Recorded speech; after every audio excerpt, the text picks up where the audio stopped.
you to help you get settled in on your first night. I actually worked in that office before you.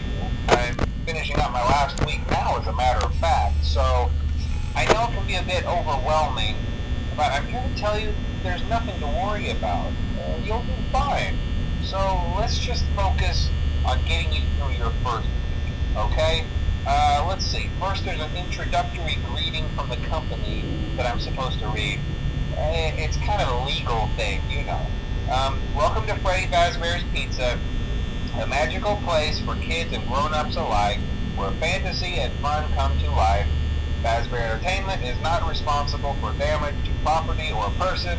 Upon discovering that damage or death have occurred, a missing person report will be filed within 90 days or as soon as property and premises have been thoroughly cleaned and bleached and the carpets have been replaced.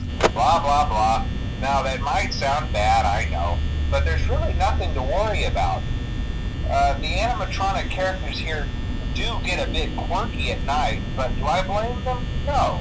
If I were forced to sing those same stupid songs for 20 years and I never got a bath, I'd probably be a bit irritable at night too.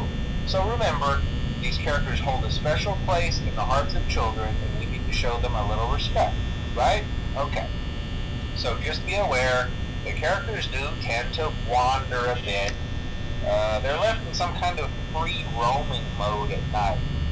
Something about their servos locking up if they get turned off for too long. They used to be allowed to walk around during the day too, but then there was the bite of 87. Yeah, it's amazing that the human body can live without the frontal lobe, you know?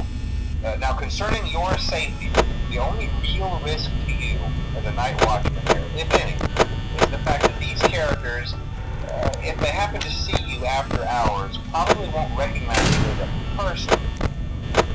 They'll most likely see you as a metal endoskeleton without its costume on. Now, since that's against the rules here at Freddy Fazbear's Pizza, they'll probably try to forcefully stuff you inside a Freddy Fazbear suit. Now, that wouldn't be so bad if the suits themselves weren't filled with cross beams, wires, and animatronic devices, especially around the facial area.